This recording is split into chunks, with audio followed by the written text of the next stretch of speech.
I'm Robert McFarlane. I am the consultant for referral service with Volunteer NBC. Once again, it's a pleasure to be able to introduce our weekly, what I term e-forum sessions for the volunteer sector, in particular, our Peel Region volunteer leaders, member organization leaders.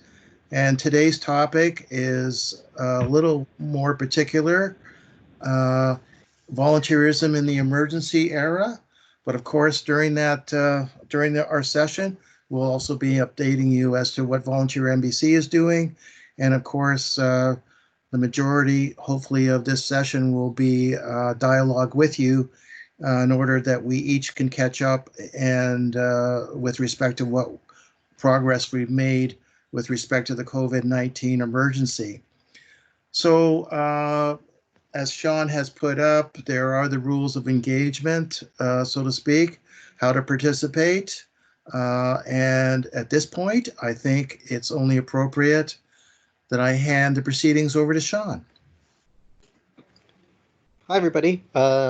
This is Sean. I'm going to turn my camera on and get the chance to see me. I've made the effort to clean up my beard after several days, so I thought I'd turn my camera on. So I hope it's coming up. Okay, so basically, we're at Volunteer NBC have been quite active, trying to stick with everything that's happening and be relevant and important to you and doing things that you think will matter. So I'm going to take us through a few items about what we've been doing so far. So in terms of our community response, hold on, this slide is stuck. We're building a community skills matrix. I think I've mentioned this before a little bit on some of the previous calls, but I'd like to be able to tell you a little bit more about it. So a community skills matrix is one of the first things that we've been doing in response to the crisis. In fact, it was something that we were working on prior to the crisis, and we pivoted to ensure that we were also capturing a lot more of the emergency-related skills so that we could build that emergency readiness in the community. So to do that, it started with a bit of surveying to kind of get a sample size that we could work with to start to see, what are the types of skills that our community members and our prospective volunteers were showcasing. And we were trying to identify not just the skills that they already might list on their resumes, but if they had additional skills that might otherwise be invisible to the community, especially in a community where in Peel Region we're so diverse. Sometimes certain skill sets they are sought after in to a great degree by organizations, and other skills are present in the community, but organizations aren't necessarily asking for those skills because they're not aware that they could ask for those skills. So that's partly the objective of building a community skills matrix. And I think as we go along, we're going to speak to how important it is to leverage skilled volunteers, but we'll come back to that. We've also been working on optimizing our technology to track the skills.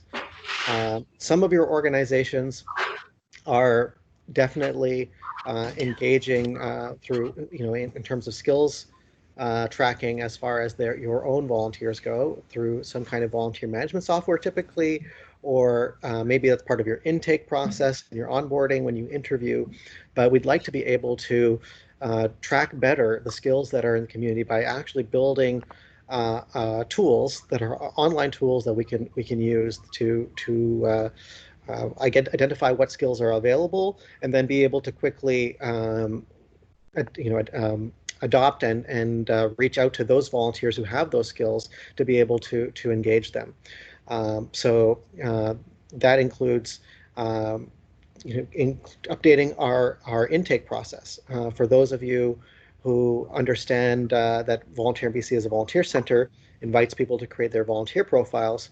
What in our traditional model was, we asked for their availability, we would ask for the volunteers location, we would understand what are their interests, and then toward the end of that process, we sort of give them a general opportunity to add further information. And we would say, if you have any skills, mention them. But we are looking to build components where we could turn on an entire suite of some questions that are relevant to those skills. And the surveying that we've been doing is helping us identify what are the right questions to ask when we're recruiting volunteers or bringing them into our referral service. And so that's the first stage, is from the profile end. We're also seeking support from organizations on identifying what skills they require, which is something I'm really looking forward to hearing, on this call from some of you, as far as what you're looking for in terms of skills. And then building reverse matching protocols. When I say a protocol, I mean both the method of how we do it as far as the technology goes, so that we could help people search for skills, but also identifying, how do you group skills? How do you establish which skills are the ones that are going to be available to search by, and then allow organizations to really see what skills are available in the pool. So that's something we're working on, and hope to be able to share with you very soon. And then we're also trying to enhance our partnerships with institutions and companies, so that we can really delve into where other sources of skilled volunteers can be. And that includes the colleges and universities. Includes some companies that have specific skill areas that they focus on. Or it might be even freelance people who are starting their own initiatives and want to apply their skills, and in order to have a proof of concept, they're interested in providing some time to showcase what they can do. And we're seeing a lot more of that occur. And finally, restructuring our volunteer teams to be skills centered. So our own volunteer management processes, we engage lots of volunteers to help us at Volunteer NBC. But when we thought about how can we take this forward, both to emphasize the skills and leverage the skills that are in the community, and also to be more effective for volunteers, we're looking at how can we make it skill-centered positions and skill-centered roles, which we'll talk about, and even have teams where people with common skills can work together and feed off each other to be able to do that.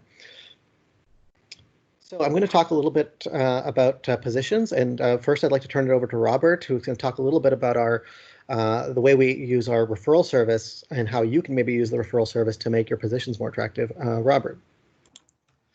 Thanks, Sean.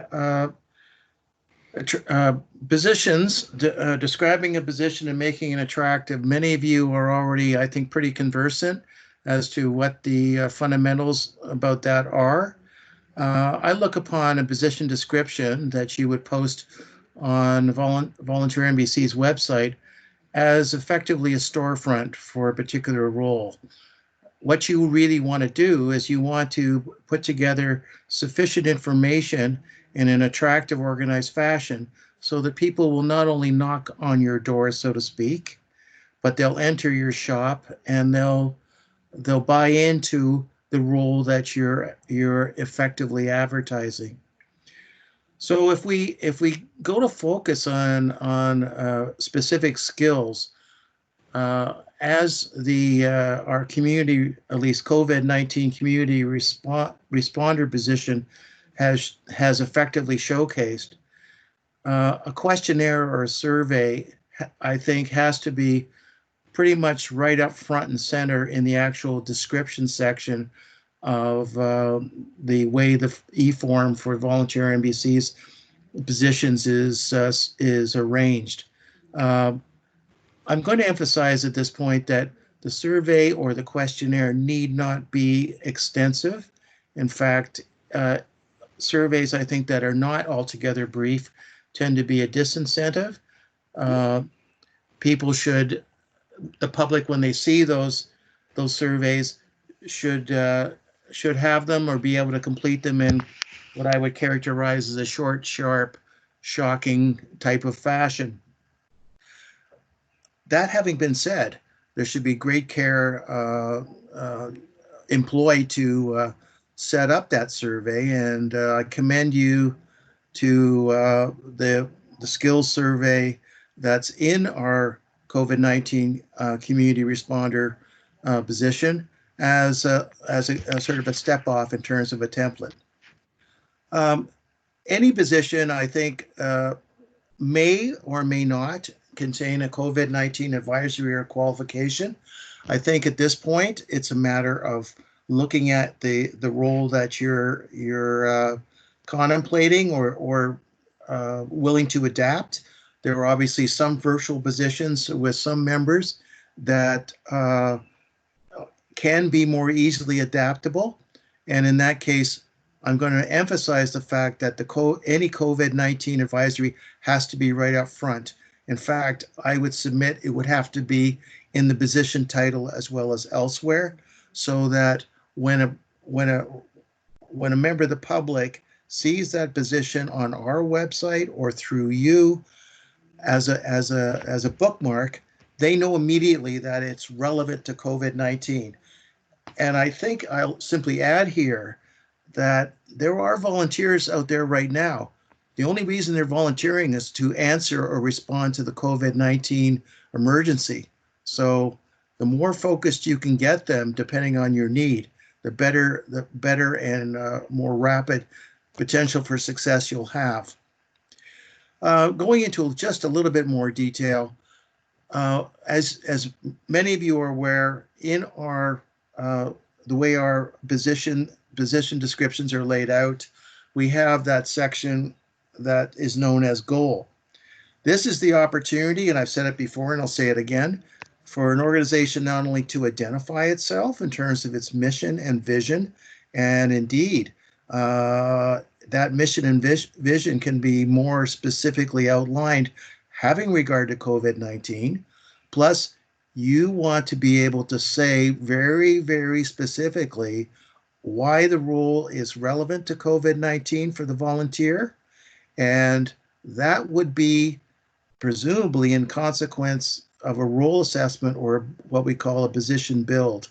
In other words, I guess borrowing from Shaminda's assessment sort of matrix for a role, you really have to step back and look at what that role really entails and its relevance to COVID-19, or in fact to any other project or circumstance that you need volunteers for.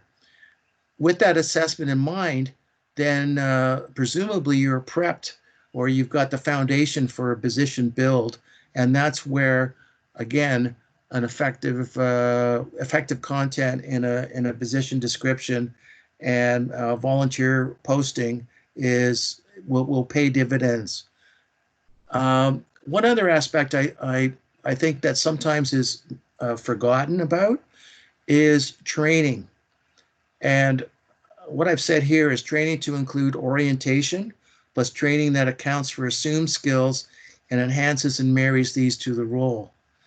One of the great things about canvassing for volunteers with specific skill sets is that your training can be adjusted well beyond, shall we say, an introductory orientation to your organization, which I believe is always necessary, but to training that is, again, complements the skills that volunteer is bringing to the table.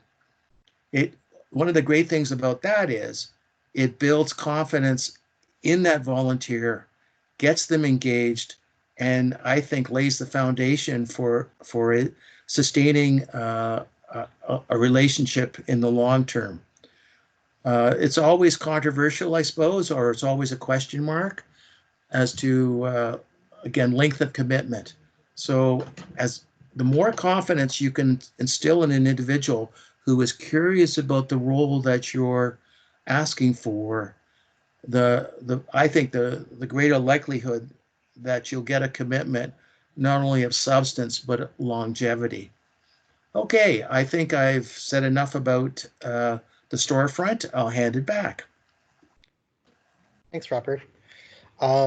So absolutely, our positions are really important for us to describe well and be able to articulate that on the end of recruiting or putting out there to the community what we're looking for. But how are we actually designing our positions? So we need to enhance positions to better identify the skills that are involved. And to do that, we should ask ourselves some questions. Is the volunteer going to be able to showcase their skills, and how? Is the volunteer going to develop, enhance, or hone their skill in the role? Some roles you need someone who's very skilled, and you need them to be at that high level of skill right from the start. Other roles you have an opportunity to allow them to grow more as they go along. We have volunteers right now who we engage, helping us revitalize our pages of our website. So we have coders, and some of those coders are more beginner than others. And so that's really important to start thinking about, because when you're involving your volunteers, it's not simply enough to find an excellently highly skilled volunteer, because a highly skilled volunteer may also will not necessarily have as long of a term with you at your organization. So you have to consider how will there be another volunteer to come in and fill those shoes when that person leaves. Every organization has probably faced, from one time or another, a volunteer that was excellent, but when they left the organization, you felt the weight of that gap. So certainly thinking about recruiting volunteers who can grow into the role and learn from other volunteers or learn from your staff to take on skilled positions is very important too. But giving them the opportunity to showcase their skills and identifying how you would allow them to showcase their skills is also critical for that. Asking how heavily does the skill feature overall in the role? Because there's definitely some roles where we kind of say, well, this skill will be involved, and it'll include this skill and include that skill, and sometimes our positions become very complex in the sense that they include many skills, but it's not very clear to volunteers which skill they're really going to be able to focus on and leverage. And so identifying which skill is really central to the role, that is really important as far as not only recruiting it, but also finding the right person who is going to suit that role best. And then, is there an opportunity for the position to be centered around the skill? So can you design a position such that it's not a catch-all, but places the skill as the key thing? So you have different organizations, some that will say, well, we need a youth opportunity where we can engage someone to help us with our artwork on to produce a yearbook, perhaps, right? If that was what was happening in the program side of things, then certainly you'll find lots of youth applicants who will bring that skill to the table. But then at the same time, if you specifically want to get somebody who's really good with the photography, then perhaps the position that you should be recruiting for and building in is actually a photographer position. So that's where the thinking has to get deeper around how can we center skills. And so speaking to all of these questions, we have to really appreciate how the position design comes into play. And then the big question, which skills are required and which skills are assets? So the skills in our community are really diverse. We have an incredibly skilled community now. We have people, we'll talk about exactly where the different demographics are and what skills that they're bringing to the table. But the thing is that we have to identify what are some of the skills that we really need, and in an emergency context, what are some of those urgent skills? Some of the skills that are definitely in high demand among organizations. Organizations are looking for leaders. They're looking for people who bring leadership skills to the table, also to serve potentially on committees or boards of directors. So people with high skills in finance, people with skills in technology, people with skills in management. That is often a skill that's becoming much more important. And then there are skills that are assets. Sometimes some organizations will mentioned, it'll be really great if you're bringing another language to the table. Because we're dealing with this demographic. It's not necessarily a requirement to volunteer in that role, but if you do have a second language, you may be someone who would be bringing additional assets to the table. So one of the things with dealing with a skills matrix and then dealing with designing your positions is that eventually you have identified for positions what skills are involved and which ones are critical. And then you need to do some asset mapping. So we'll talk a bit about that. So now in terms of finding those volunteers, you can of course recruit with us by posting positions, and we're definitely encouraging that. We've been talking for the past few weeks about how important it is to engage volunteers virtually in virtual roles to help you in different capacities. Also, if you do have frontline roles, how important it is that those are brought to us so we can help identify whether you need more volunteers for that purpose or whether we can help you just reinforce those programs. But certainly we're finding that the colleges and universities are reaching out. They're saying we have students who are looking for co-op opportunities, or they're looking just to volunteer in their free time because they're very keen on continuing their education in a situation where simply taking online courses is not a fulsome education. The ability to participate in society and in the crisis as it unfolds is really important. Talking to some of the professors and faculty members, one of the things that has become very clear is that the resonance of their school topics sometimes is falling flat, because if the context of that everybody's living through is a pandemic, then some topics at school will seem more relevant than others. And it's really important that we give the opportunity for our community to showcase their skills. People away from work or in modified work, this is a major one. Skilled newcomers. We have a community full of newcomers or people who have immigrated to Canada some time ago, and they may bring skills that are more prominent in other countries and enhancing our overall skill base. But are we asking for those skills, or are we seeking those skills and identifying and showcasing those skills? That's another thing we have to consider. And retirees and transitioners. I also want to say that youth opportunities, the youth have to certainly be part of our vision of how this emergency response is going to look, because they're definitely inheriting the responsibility over time to handle more and more of the situation. And we don't know not only how long the current physical distancing period will last, but whether we will face additional crises like these in the future, or waves in which we'll have to change things. And so they definitely need to be part of the solution. And we have to consider if, even though there's perhaps a larger learning curve for them, that they also are bringing incredible skills to the table. So we're going to ask some questions and talk a little bit more about how we could proceed here.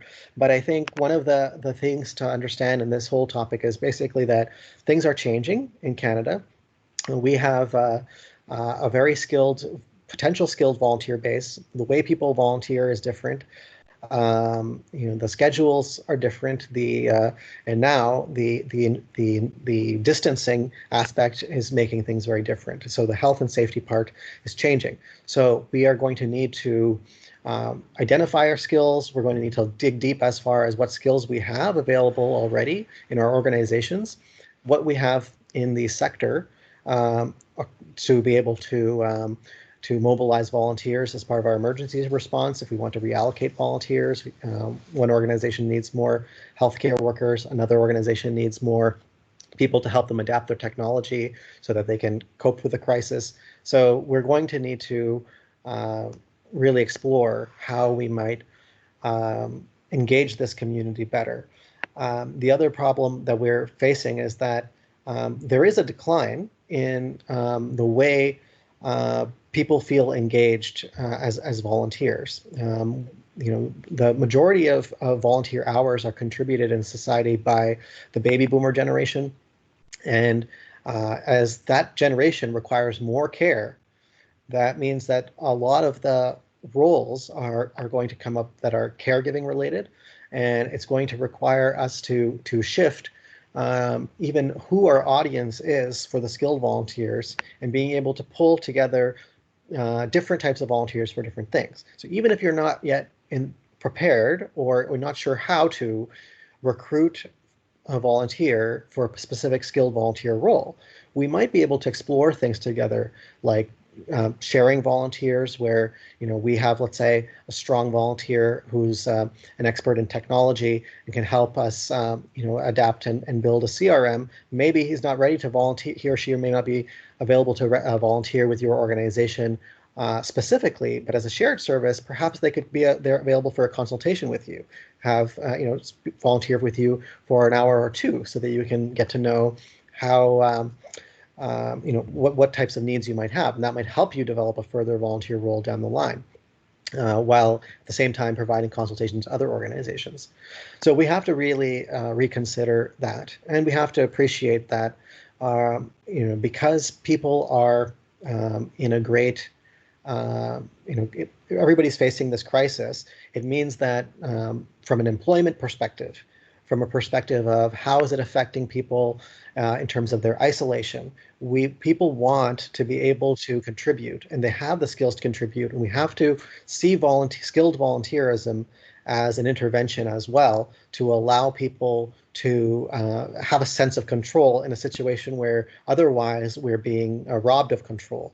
So it's really critical that we engage them for that reason as well, for the benefit to the volunteer, in addition to the benefit to our organizations. So some questions to think about. What specialized skills are in demand in your organization or group right now in response to the crisis? Some of your organizations may be active or less active, whereas others are going to be already kind of thinking, this is a time for us to rethink. This is a time for us to work on our internal policies. This is a time for us to look through our documentation, and this is a time for us to enhance our communications. This could be a period where you're focusing on other things. It's an incredible moment in society that we're facing, that for many, many dimensions of society, we are forced to wait. We are forced to sit and watch, and that means that there's an opportunity for us to reorganize. And so we're going to need to bring in skills and assemble those kinds of skills to our team. So what are those skills? So that's one question that we'll be tackling. And I throw it to you. What skills are you looking for? What skills do you think that are missing and that the sector isn't looking for? Because one of the things that is also true is that our sector is overlapping in skill sets sometimes. We're bringing in people who have some skills, but that are not necessarily getting those specialized skills, or getting what we are referring to in our skill survey as super skills, that will actually inject new skill sets into. So what are you looking for, and what do you think is missing from our sector in to respond to the crisis, that we could perhaps put a greater focus on? So I'll throw it to the floor, and any other thoughts on skilled volunteerism for the first question, and then we'll take a look.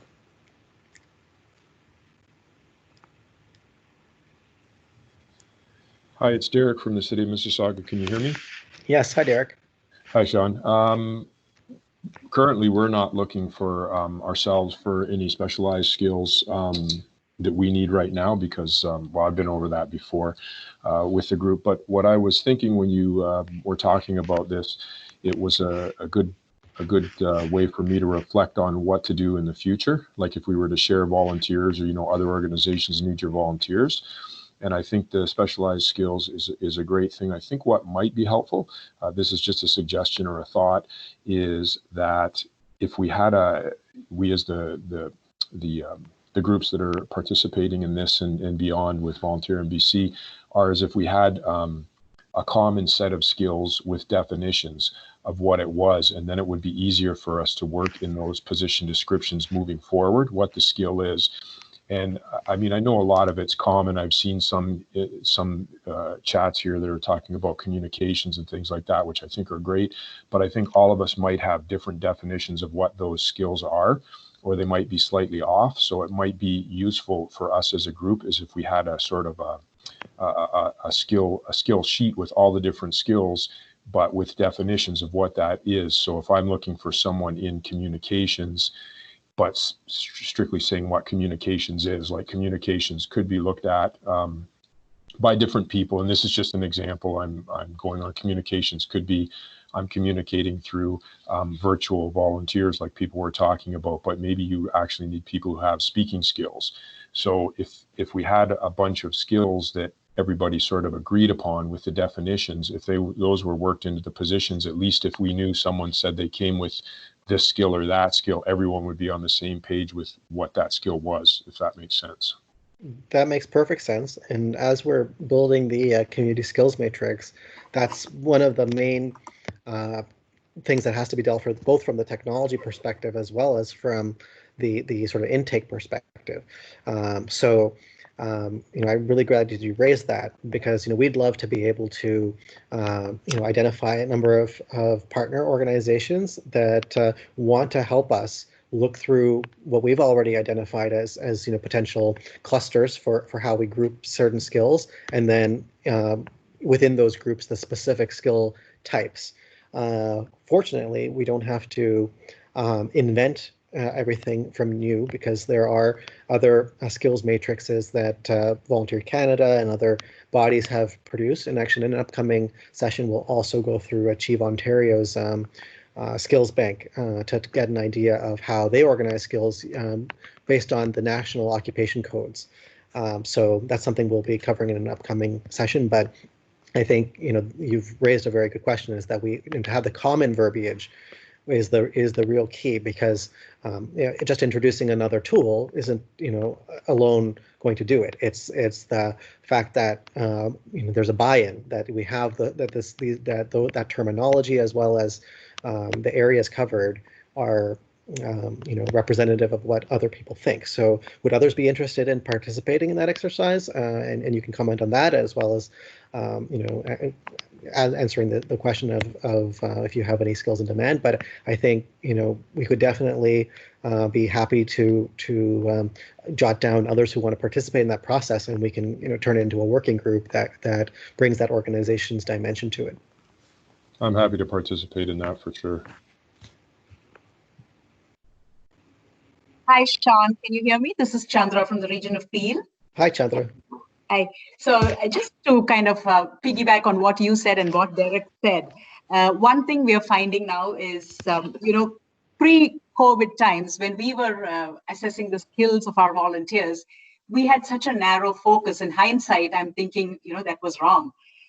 Now we are looking at, what the emergency, the pandemic has created a whole new set of skills that are needed. For example, we used to ask our volunteers, are you able to get to your volunteer location? How would you drive? Do you have access to a vehicle?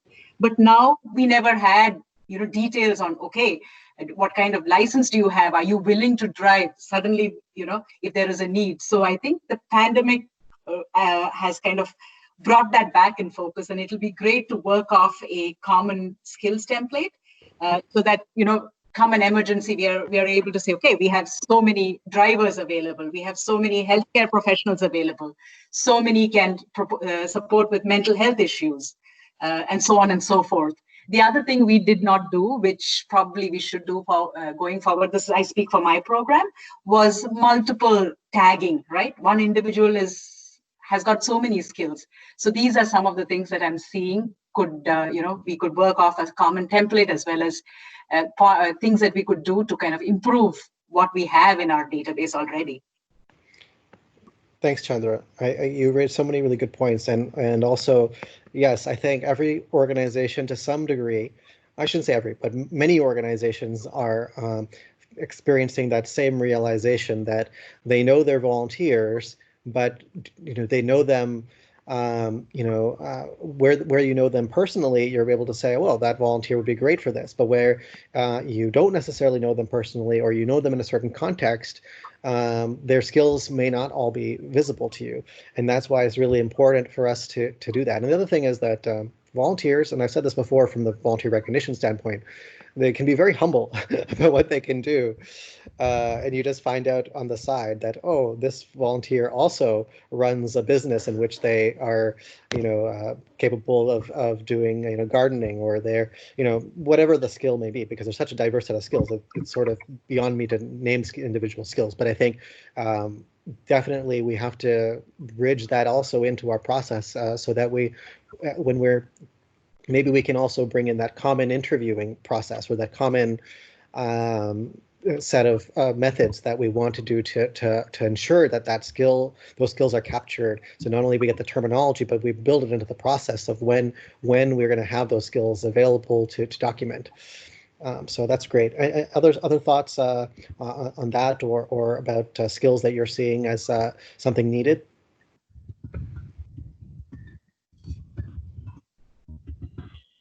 Sean, there's some comments in the chat box.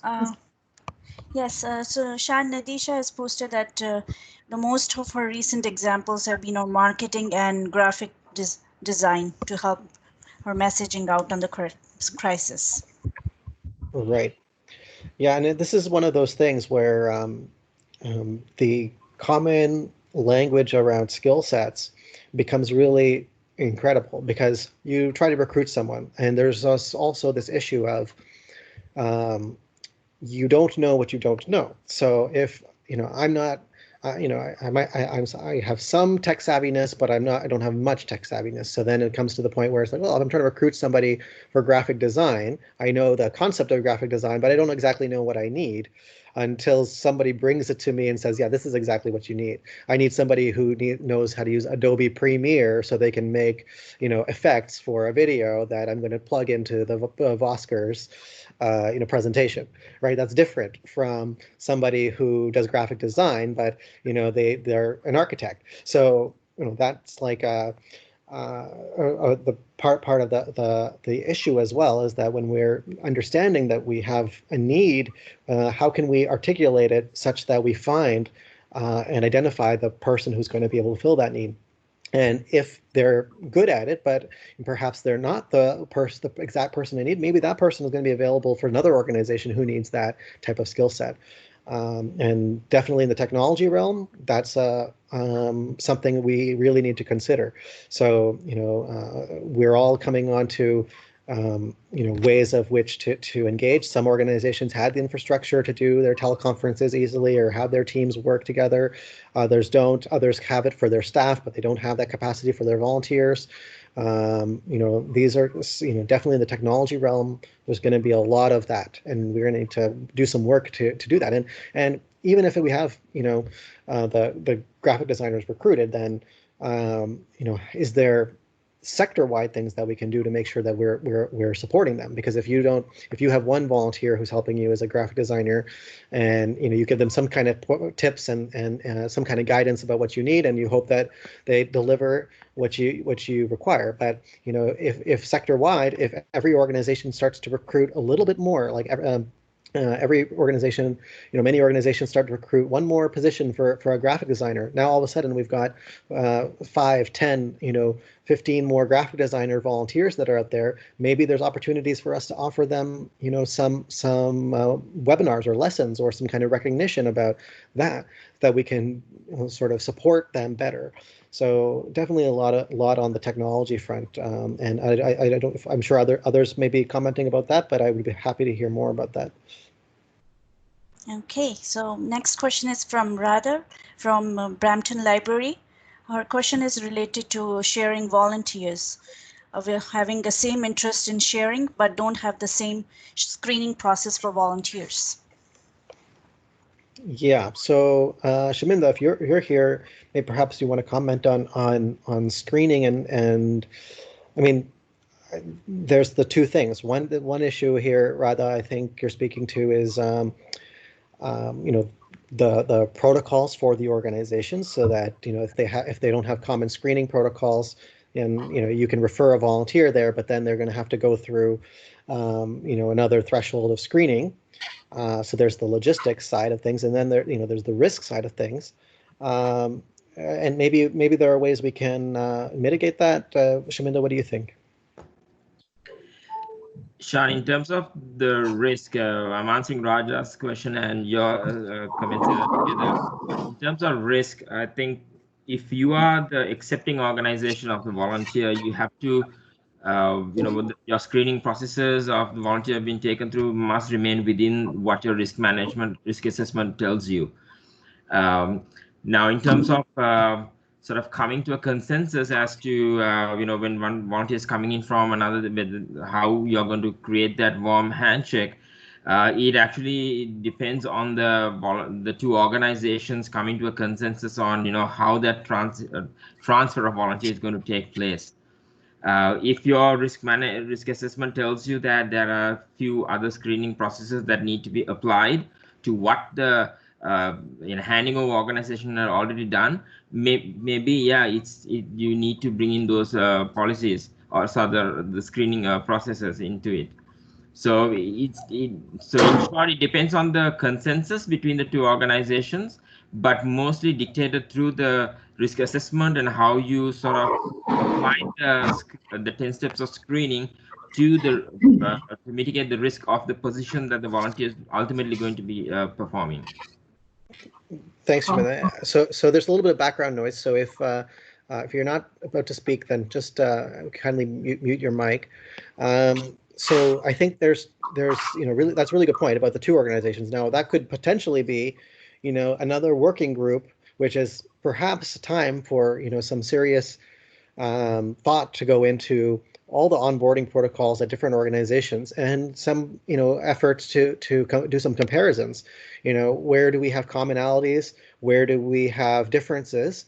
And if the differences, there's two ways you can deal with the delta, right? Like you can say either you're going to come back to bring this volunteer to your organization, and if you have additional checks, you have to go through those additional checks.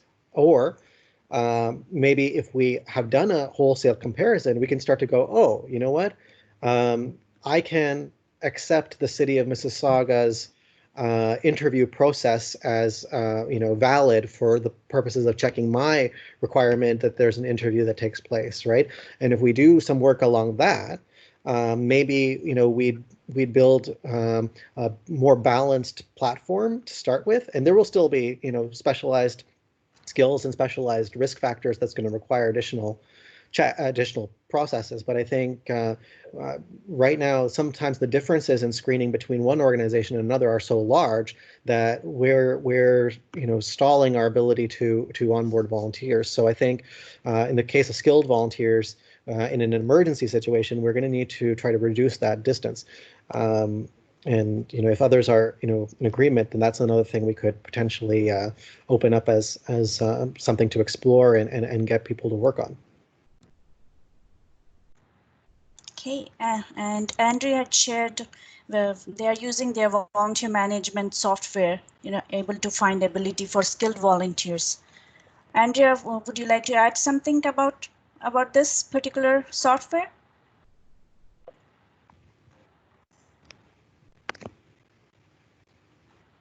I don't think Andrea has the ability. No? Okay. Mike, okay. Well, from reading what Andrea has written here, so they check the skills and list any that may not be listed, right? So that's pretty common functionality for the good volunteer management softwares out there. And partly the question is, how consistently are we using them? And when people did put their skills in, how often are you then checking them that they, that something is happening with these skills, or that we're going to direct them? That might, sometimes I think an organization might do something with it at the recruitment stage, but then it just sits there, and how often are we asking our volunteers to update that? A volunteer has been volunteering with me for 2 years, and a year ago they took a course, they got their first aid, and is that now documented in their skills profile? That could be a major question. So great thing, Andrea, that you brought it up, that you have a process in place, and are other organizations doing that? And what can we do to ensure that more organizations have a means of recording their skills? What we tell people is we have a referral service. Even if you have, even if your volunteers haven't been referred to you by us, you may have some volunteers. It might not be a bad idea to send them our way just so that they can create their volunteer profile, Volunteer NBC, something that they can use lifelong, but will also help us. So then after we have this skills matrix in place online and tied into our system, that could be one way potentially that we could get make an even playing field for organizations that might not have a volunteer management software that does that. Sean, sorry to interrupt, but I think we'll have to move on to question number 2 because sure. we're at Time is of the essence. Thanks, Corinne. Okay, so this speaks to what Andrea was just saying. So how are you maintaining a skills matrix at your organization? So do others want to chime in on do they record your skills? Do you have a matrix for your board? Do you have a matrix for specific committees? Maybe you have certain roles there where you're identifying it. Do you do it across the board? And do you use software for it, or do you use some a combination of Excel spreadsheets and your notes? So that would be a really important thing for us to get an idea of.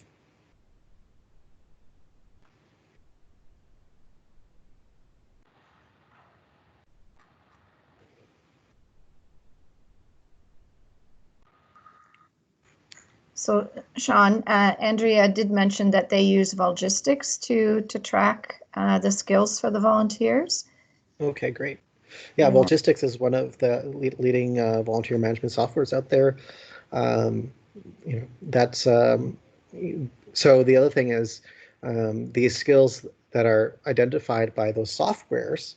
You may be using a different software, right? Like to say, okay, let's all get on the same software might not be the right means of evening that playing field. But there's two things that we could consider doing. One is, as a volunteer center, with the support of some organizations, we could say, hey, go to the software developers and say, hey, could you perhaps use this common lexicon of skills or add a few skills? Some of the softwares will even give you the ability to add skills, perhaps.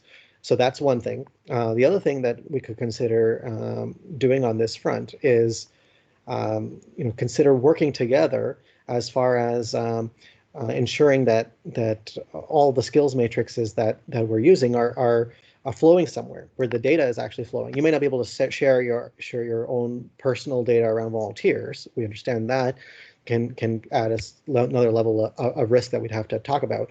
But the metadata around your skills, would you be willing to run an export of the skills that are documented in your software and send it to us to say, yeah, these are, we have 100 volunteers or we have 10 volunteers or however many number of volunteers it is. And this is the types of skills that came out of the export of our software. If you'd be willing to share that with us, that would give us some great material to go, oh, that's, going to help us build, a better skills matrix, community-wide skills matrix, and other things that we can explore with that. So, if you're, interested or willing to just export the skills and some metadata around volunteers, we would love to be able to see that, and maybe we can do some work on that. What do others think of that?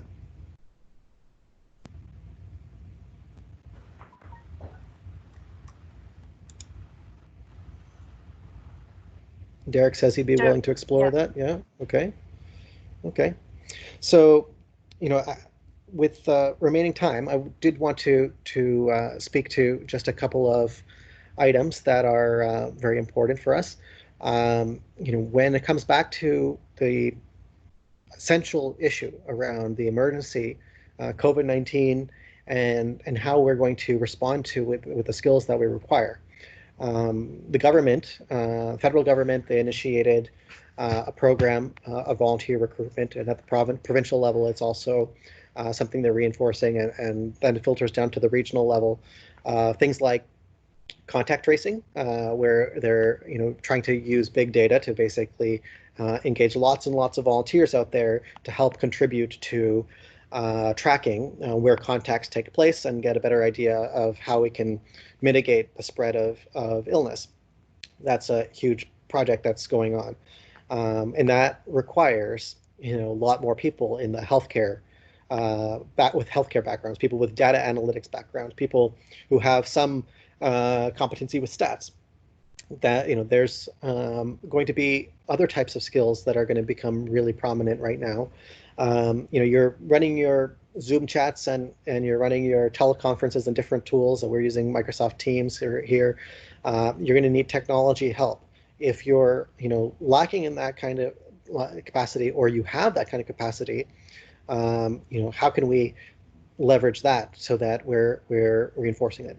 And maybe also the thing to consider is where the skills do exist, where we have the skills already in house, are if we have a volunteer who has that skill set and is willing and has been willing to contribute it to you, but maybe you haven't used it to the utmost.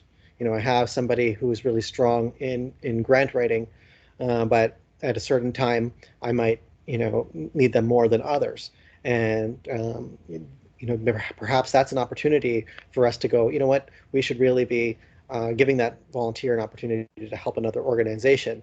And do those volunteers know that they have that opportunity, and are they aware of how to do that? That's another thing to consider. So those are things to consider from the skills volunteers perspective. We would like to go through a couple of general updates, Madhuri. One, of course, is that we're enhancing our emergency response coordination. So this is something that we've been talking about for the last few weeks. But we're working very much on trying to stay current in terms of how active we are. But that's partly dependent on you letting us know what you're seeing, helping us as the eyes and ears of your own domain. So let us know. And speaking to the Peel Moves emergency response plan that we started to build. If you have further insights on that, please let us know. If you've been doing some thinking as far as what types of steps you would take within your organization to respond to emergency response with regard to your volunteers, please let us know. Right now, with the situation as it unfolds, there are gaps.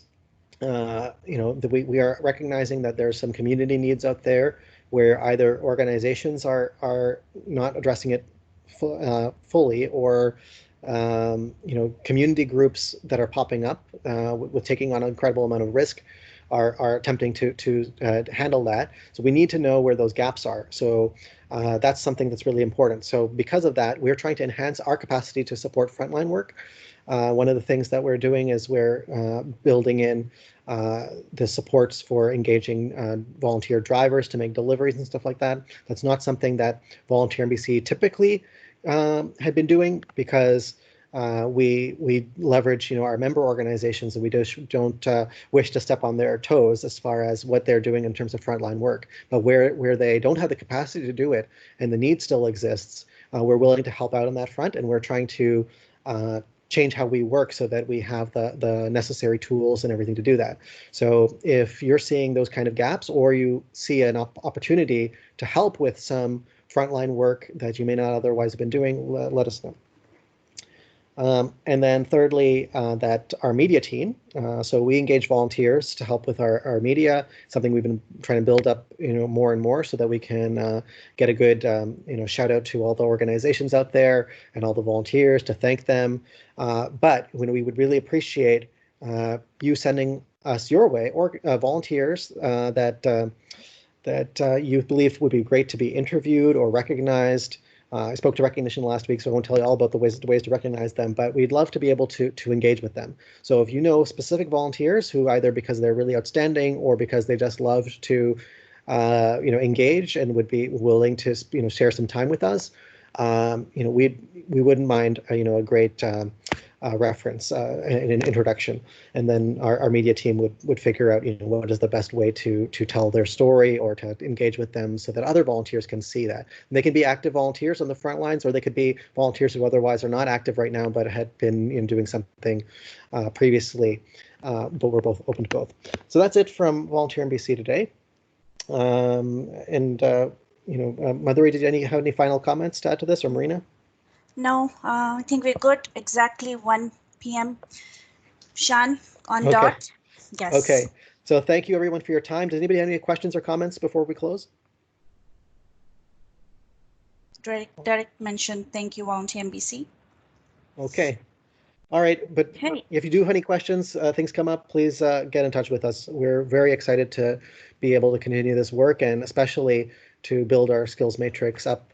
And I thank everybody for their time today. Okay.